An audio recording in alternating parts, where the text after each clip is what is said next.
Assalamualaikum warahmatullahi wabarakatuh. Alhamdulillahi rabbil alamin. Salatu wassalamu ala asrafil anbiya'i wal mursalin wa ala alihi washabihi ajma'in. Amma ba'du.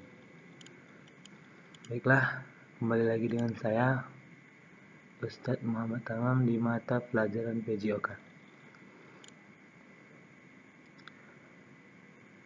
Kali ini kita akan membahas materi tentang pola makan sehat, bergizi, dan seimbang. Sebelum kita masuk pembahasan materi, saya ingin bertanya dengan kabar Ananda Ustaz sekalian. Semoga kita semua masih dalam lindungan Allah Subhanahu wa Ta'ala.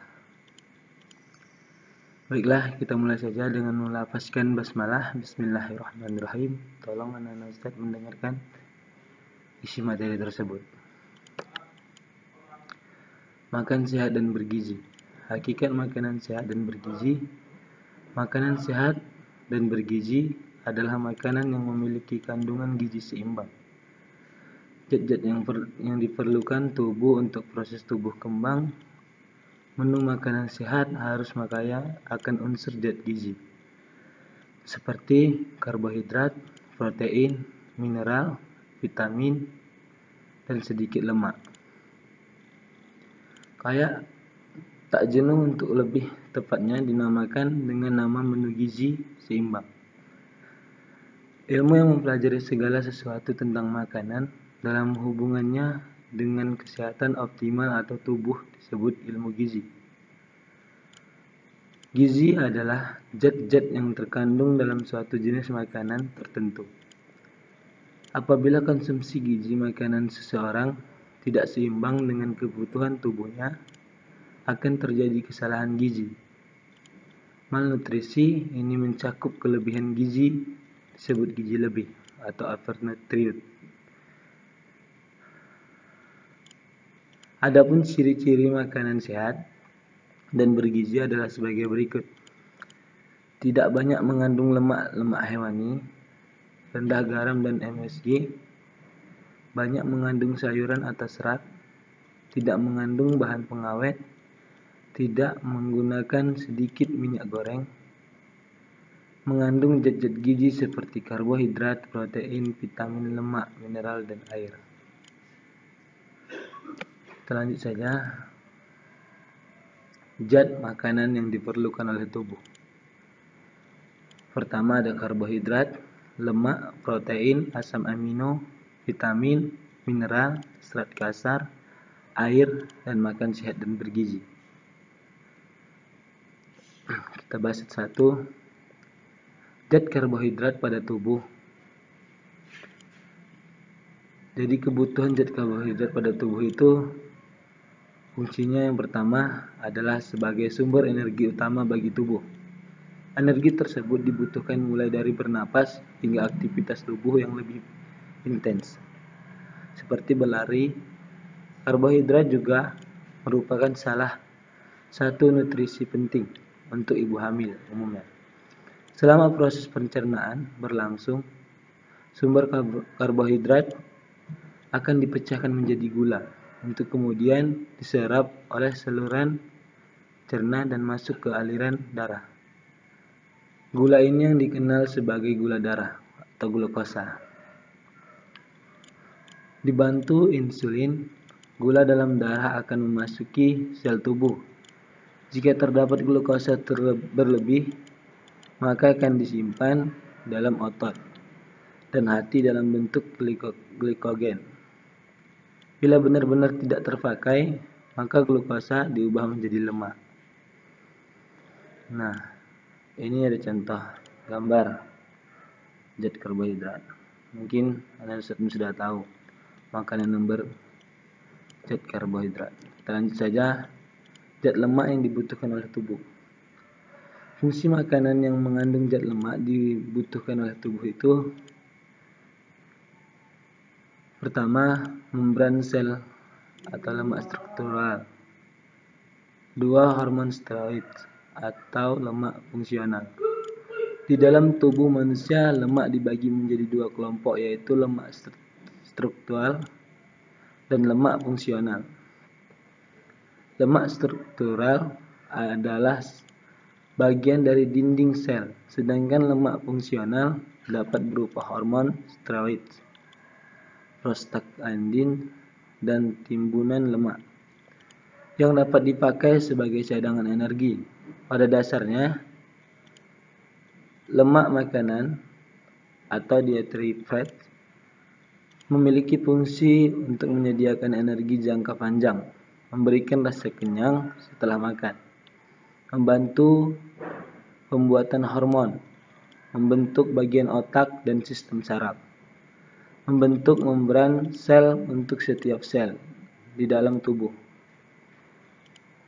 mengangkut vitamin A, D, dan E, serta K. Keseluruhan tubuh, membantu mengatur suhu tubuh, serta menyediakan 2 asam lemak esensial, seperti asam linolet dan asam linolenat, yang tidak bisa dibuat sendiri oleh tubuh manusia. Baiklah, lanjut saja. Zat protein yang diperlukan oleh tubuh. Ada beragam fungsi protein bagi tubuh, mulai dari sumber energi, membentuk berbagai enzim dan hormon, hingga mendukung sistem kekebalan tubuh. Maka dari itu, memastikan kebutuhan protein harian sudah tercakupi dengan baik adalah hal yang penting. Cara mendukung fungsi protein. Agar fungsi protein dapat berjalan dengan baik, asupan protein pun harus memadai. Kebutuhan protein pada umumnya adalah 1,2 sampai 1,5 gram per kilogram berat badan per hari. Jadi, jika berat badan seseorang adalah 50 kg, maka ia membutuhkan sekitar 60 sampai 75 gram protein per harinya. Namun untuk memudahkan, Anda bisa mengikuti acuan asupan protein sesuai usia seperti berikut ini. Nah, di sini saya tuliskan. Mana tahu ada yang ingin mengikuti ini. Inilah asupan protein yang dibutuhkan oleh tubuh. Tidak bisa lebih dari ini dan tidak bisa kurang dari ini. Balita itu 10 gram per hari. Untuk anak usia sekolah 6 sampai 12 tahun itu 19 sampai 34 gram. Remaja pria 52 gram per hari. Remaja wanita 46 gram per hari. Pria dewasa 56 gram per hari. Wanita dewasa 46 gram per hari. Nah, kita lanjut saja ke materi yang selanjutnya untuk mempersingkat waktu. Zat asam amino esensial yang dibutuhkan oleh tubuh. Asam amino adalah bagian yang tidak terpisahkan dari protein. Seperti yang kita tahu, protein merupakan komponen yang penting untuk tubuh.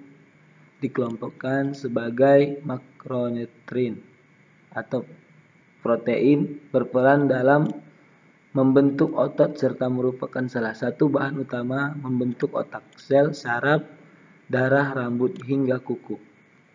Masing-masing bagian dari asam amino juga mengemban fungsi dan manfaat untuk tubuh, seperti berperan dalam produksi energi, membantu pembentukan kolagen dan elastin yang baik untuk kesehatan kulit dan jaringan ikat, berperan dalam metabolisme lemak dan sistem pertahanan tubuh, membantu mengatur kadar gula darah, mempercepat dimulainya proses penyembuhan luka, membantu produksi hormon pertumbuhan, berperan dalam pembentukan histamin yang penting untuk fungsi seksual serta siklus tidur. Nah, mungkin kita lanjut saja. Vitamin yang dibutuhkan tubuh. Jenis vitamin dan mineral yang diperlukan dicukupi sehari-hari. Ada beberapa jenis vitamin dan mineral yang harus Anda penuhi setiap harinya. Antara lain vitamin A, vitamin B kompleks. Di sini ada B1, B6, B12, vitamin D, vitamin E. Mungkin tidak perlu Ustaz baca ya Bang. Orang abang bisa membacanya kan gitu. Kita lanjut saja penjelasan vitamin tadi. Tapi intinya jenis vitamin dan mineral yang perlu dicukupi sehari-hari inilah. Ada 4 vitamin. Tapi di B ada 3 bagian vitamin. Ada B1, B6, dan B12.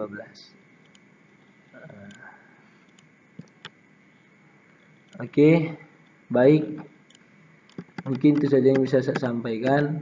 Sampai ke pembahasan vitamin di sini.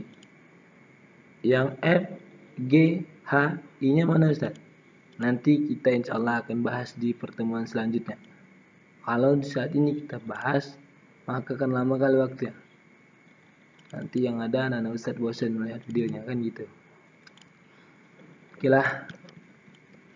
Baik, di sini di akhir ada soal 5 soal. Ini anak Ustaz kerjakan di double folio saja.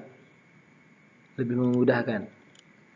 Jadi anak Ustaz bikin di double folio, tulis soalnya, lalu tulis episodenya, lalu jawab dengan benar, baik dan benar. Kalau bisa jawablah semampu abang mengerti. Lihat saja di buku itu Bang, sudah lengkap itu di buku. Nah, jadi mungkin itu saja yang bisa saya sampaikan Bang. Dengan mengucap hamdalah maka saya tutup materi kali ini. Alhamdulillahirabbil alamin. Assalamualaikum warahmatullahi wabarakatuh.